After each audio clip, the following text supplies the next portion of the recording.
परसों की कह के गयो, आ रहे होगो। रोज प्रतीक्षा करते हैं इतने वर्षों से नित्य,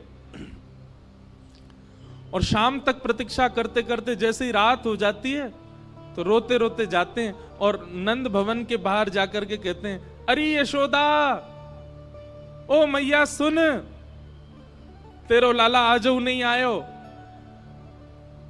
परसों की कह के गए हो ना मैया, यही सोच के सो जाइयो कि आज नहीं आवेगो, परसों आवेगो। कल भी मैया यही सोच के सो जाइयो कि परसों आवेगो, परसों भी यही सोच के सो जाइयो कि परसों आवेगो। ऐसो ऐसो दिन बता के गयो है कन्हैया, परसों बरसों बीत गई लेकिन परसों नहीं आ रही है, आयो नहीं। और रोते बिलखते सब ग्वाल बाल अपने अपने घरों में जाकर के सो जाते हैं। पर आज सब ग्वाल बाल बैठे हैं, मथुरा के मार्ग पर देख रहे हैं। तभी स्वर्ण मंडित एक रथ वृंदावन की ओर आ रहा है। उस रथ को देख करके मधुमंगल, श्रीदामा, तन सुखा, मन सुखा, धन सुखा, सुबल, तोक, ठाकुर जी के सारे सखा, सब में मानो जैसे प्राण की लहर जैसी दौड़ पड़ी हो। अरे कन्हैया आ गयो, अरे हमारो लाला आ गयो, अरे देखो भैया सखा आ गयो, अरे आज परसों आ गई, आज तो कन्हैया आ गयो, अरे मथुरा ते रथ आ रहा हो भैया, अरे कोई जाओ, जाकर के पूरे वृंदावन में हल्ला मचाओ, व्यवस्था करेंगे, बंधन बार बांधेंगे, रोली लाएंगे, अरे भैया सारी भूल माफ कर देंगे, लाला को हृदय से लगाएंगे, हमारो लाला आ गयो। सब दौड़ने लगे रथ की ओर। मधुमंगल बोलो, मैं नहीं जाऊंगा, तुम सब जाओ, या से बात ना करूंगा मैं, या को मुंह ना देखूंगा मैं। अरे जी बहुत बेकार है, या तो इतनो प्रेम कियो मैंने, इतने दिना बाद आ रहा है, कह दियो मधुमंगल तो तोते मित्रता तोड़ चुका है, तुम सबरे जाके मिल लो, मैं ना मिल लो। श्रीदामा समझा रहा, अरे भैया लाला आयो, एक बार जोड़ते दौड़ के गले लगा ले, फिर भली नाराज है जाइयो, इतने साल बाद आ रहा है, मिल तो ले। मधुमंगल बोलो, सही कह रहे हो श्रीदामा, लाला बहुत दिना बाद आ रहा है, एक बार अंक से भर लूंगा कस के, और फिर दारी के ऐसो दूर फेंकूंगा, मुझे फिर मत मिलवाइयो बातें जी, बहुत उद्यमी है, इतने दिना बाद आ रहा हो, चल चल चल, दौड़ के सबर मिले बातें। सब ब्रजवासी दौड़ करके गए और बीच मार्ग में ही रथ रोक लिया, चारों तरफ से घेर लिया। सबके मुखमंडल पर प्रसन्नता है और नेत्रों में आंसू हैं। एक दूसरे को हाथ कस के पकड़ रखो है कि हमारो लाला आ गयो, हमारो कन्हैया आ गयो, देख अब ही उतरेगो रथ में से। तभी रथ का पर्दा हटा और भीतर से श्री उद्धव जी महाराज उतर करके नीचे आए।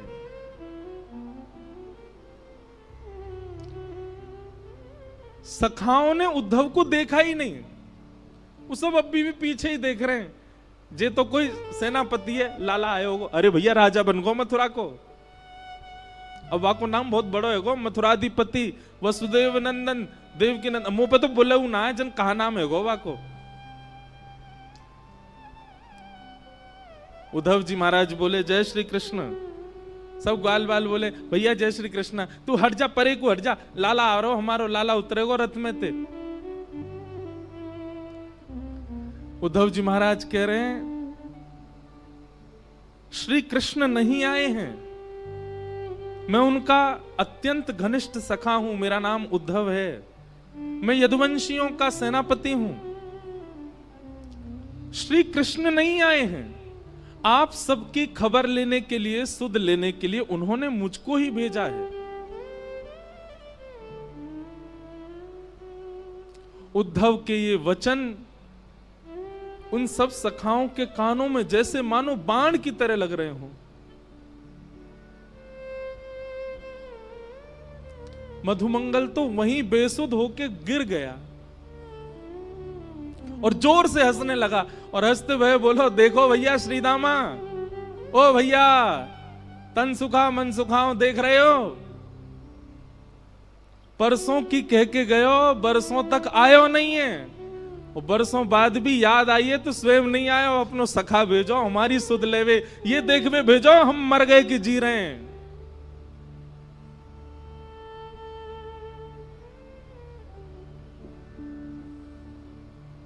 उद्धव जी बोले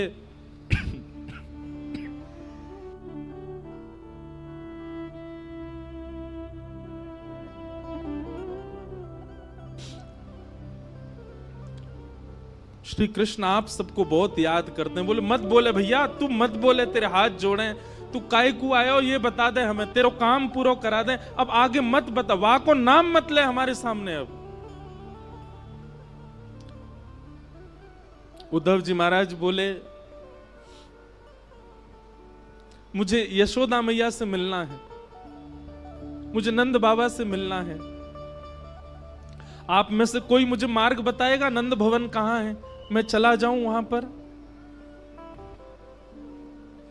मधुमंगल बोलो मार्ग बताऊं तो को, आजा मेरे संगा। उद्धव का हाथ पकड़ करके ले गए। एक छोटा सा जल का एक नाला जैसा बह रहा था। बोले या के किनारे किनारो चलो जाइयो, और जहां से ये जल उद्गम है रो है, जहां से ये जल आ रहे हो है, वही नंद भवन है, चलो जा जा। उद्धव जी बोले नाले का उद्गम नंद भवन से? पहली बार सुन रहा हूं, किसी घर से कोई नाला निकलता है क्या?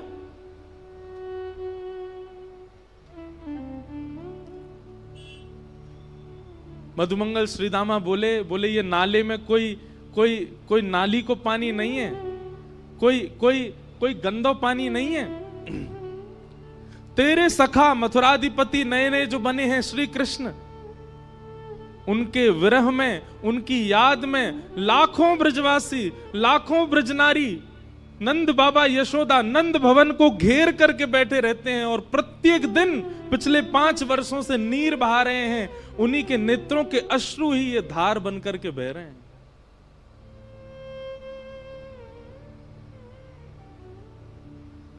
उद्धव जी महाराज को जब ये बात पता चली कि ये ब्रजवासियों के विरहाश्रु हैं,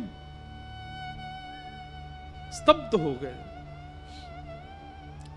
एक प्रकार से मानो जैसे खून ठंडा पड़ गया हो उद्धव जी का, बुद्धि शून्य हो गई हो।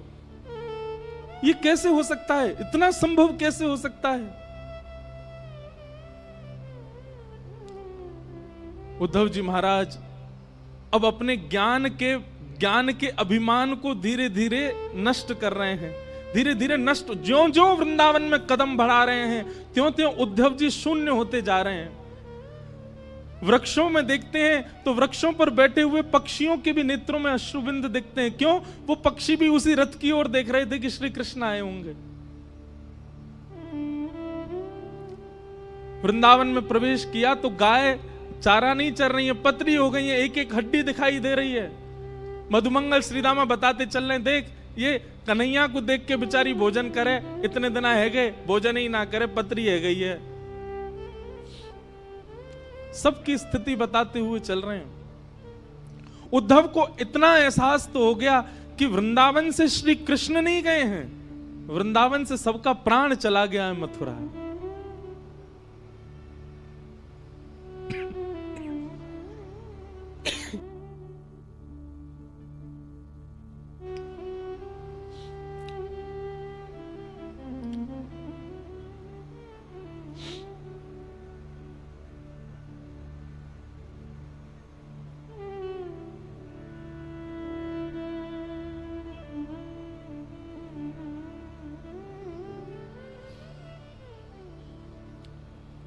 मधुमंगल की वाणी में परमानंद दास जी ने एक पद गाया है, उद्धव को बता रहे हैं क्या?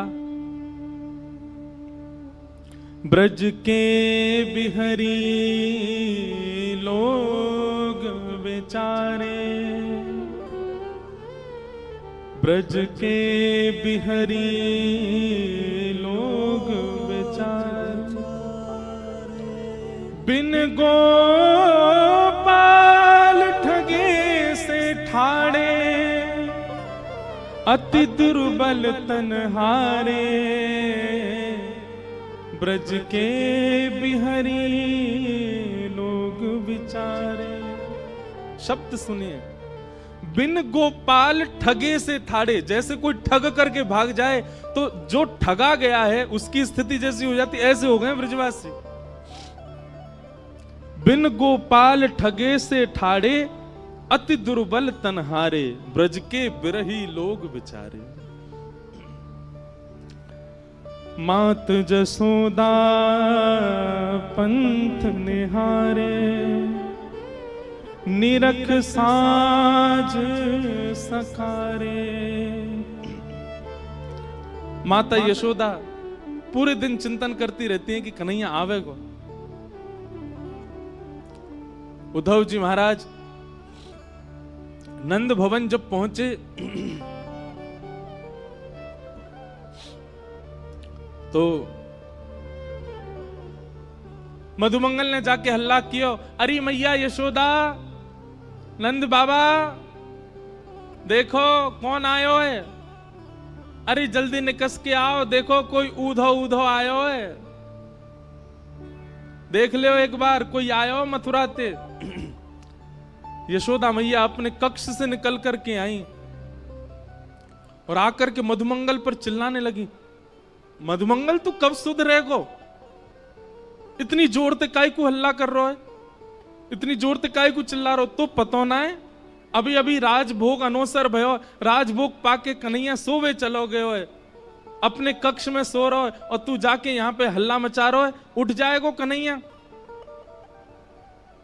इतनी बार समझाऊं तो समझ में ना आवे, ऐसी जोर जोर ते चिल्लावे घर पे आके, अभी उठ जाएगो कन्हैया, फिर उठ जाएगो रोवेगो, मोए परेशान करेगो।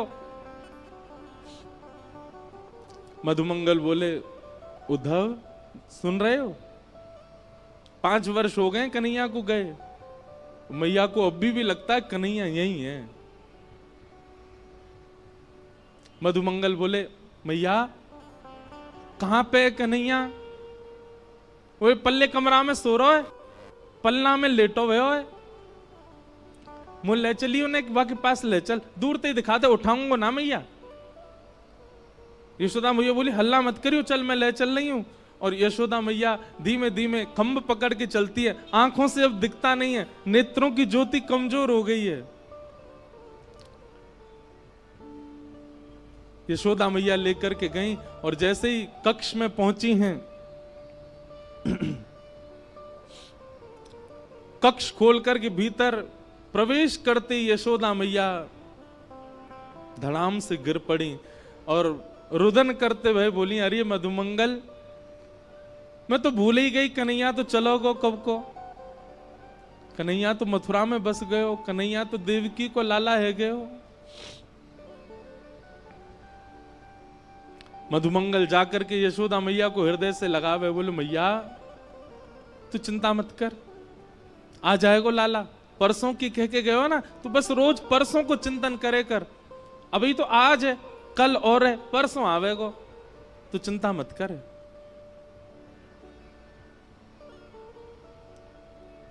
मधुमंगल जी बोले, उद्धव और क्या देखना है बताओ। उद्धव जी महाराज स्तब्ध होकर के सब स्थिति देख रहे हैं। उद्धव जी मन में सोच रहे हैं, मैंने विरह देखा है, मैंने व्याकुलता देखी है, पर इतना विषम विरह मैंने नहीं देखा, इतना कठिन व्याकुलता मैंने नहीं देखी कहीं भी। इतने में नंद बाबा आ गए। नंद बाबा ते चलो ना जाए, नंद बाबा बड़ी मुश्किलन ते अब अपने पाम धरें, कहीं भी पैर रखें तो मानो जैसे कछु चुभे चरणन में। मधुमंगल बोलो, उद्धव देख, जे नंद बाबा हैं कन्हैया के पिताजी,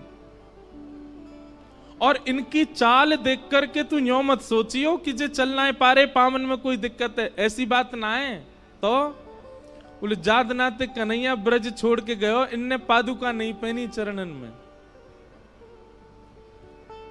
बिना पादुका पहने गैया चरावे जामे, बिना पादुका पहने खेतन में जामे, बिना पादुका पहने गिरिराज जी चले जाएं, वही से इनके चरणन की सबरी बेड़ी फट गई है।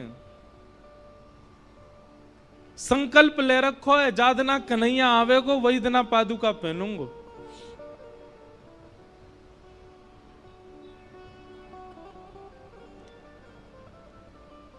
उद्धव जी महाराज ने प्रणाम किया। नंद बाबा ने जैसे ही काली कमली देखी, उद्धव जी को हृदय से लगाया। बोलो भैया तू हमारे लाला को सखा है? बोले जी मैं संग ही रहता हूं।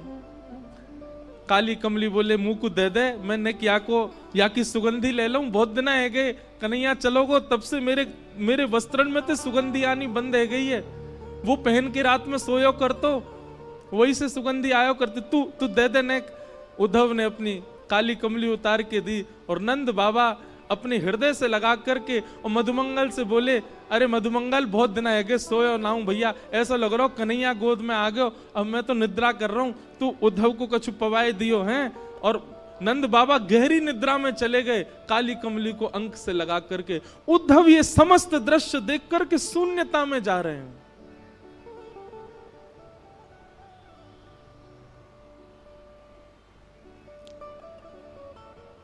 मधुमंगल बोले चल उद्धव तो को गोपीन से मिला के लाऊं मैं। नंद भवन के पीछे विहंगम वन में समस्त गोपियां बैठी हैं और एक वृक्ष के नीचे उद्धव जी जाकर के खड़े हो गए। गोपियां आपस में चर्चा कर रही हैं, चारों ओर लाखों गोपियां और मध्य में एक शिला के ऊपर तप्त कांचन गौरांगी श्री किशोरी जी बैठी हैं, हमारी लाडली जी बैठी हैं। उद्धव जी खड़े खड़े सबकी बात सुन रहे हैं। तभी एक गोपी कहती है, कल तो कन्हैया ने मेरे संग बहुत ही बुरा किया। बाकी सब गोपियां बोली कहा कियो? बोले अरे मैं जमुना जल भर करके अपने घर के काजे जा रही और जिन नंद को छोरा माने ना है, जन कहां ते आयो और कहां ते कंकड़ लेकर के ऐसी मेरी मटकी में मारो, पूरी मटकी फूट गई, भीज गई मैं तो। और जैसे ही मैं भीजी पीछे पीछे भाजी, मैंने की लाला तू ऐसो उधम काय को करा करे? तो मुझे बोलो अरे गोपी तू बहुत दिनांते नहाई नाए तो मैं ते दुर्गंध आवे, तो मैंने तो आज नवाए दई। मैंने की रुक जा, दारी के तो जमुना जी में फेंकूंगी मैं। पीछे पीछे भाजी, सब गोपियां कह रही हैं फिर कावे हो फिर कावे हो। बोले मैं जैसे ही पहुंची वहां के पीछे मेरे हाथ पकड़ ही वारो, जैसे ही मैंने हाथ पकड़ो गोपी बोली कहा भय हो फिर? बोले नेत्र खुल गए, स्वप्नों देख रही, मुंह तो स्वप्न में दिख रहे कन्हैया। और फिर बहुत बुरे भयो कि भैया कन्हैया तो चलोगे हो।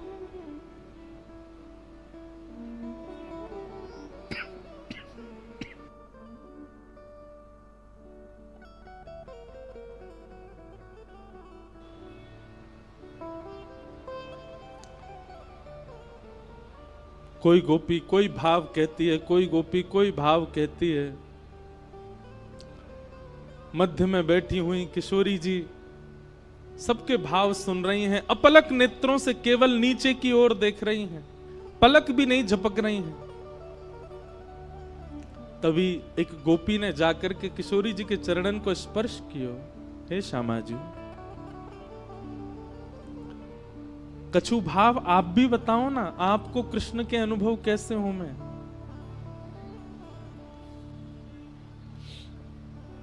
किशोरी जी कह रही हैं तुम सब गोपी कितनी भाग्यशाली हो, क्योंकि तुम सबन को निद्रा में, तुम सबन को स्वप्न में श्री कृष्ण दिखते तो हैं, पर मेरी तो स्थिति ऐसी है, जा दिन से कन्हैया ब्रज छोड़ करके गए हैं, जा दिन से श्याम सुंदर गए हैं, वह दिन से निद्रा ही नहीं आई है, नेत्र ही बंद नहीं हुए हैं, और निद्रा न आने की वजह से स्वप्न ही नहीं आया। कैसे बताऊं तुमको कि मैंने क्या देखा? तुम भाग्यशाली हो कि तुम सो जाती हो रात को, पर मोह तो नींद ही ना आवे। कन्हैया तो गए, श्याम सुंदर तो गए, पर मेरी बैरणी निद्रा को संग ले गए, मुंह को निद्रा ना आवे।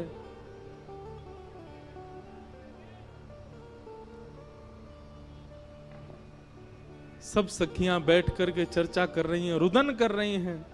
और रुदन भी कैसा बंधुओं, स्वर नहीं है किसी के रुदन में, शब्द नहीं है किसी के रुदन में, केवल रुदन है। नेत्र मानो अश्रु से भरे ही रहते हैं, बिना अश्रुओं के नेत्र किसी ब्रजवासी के हैं ही नहीं।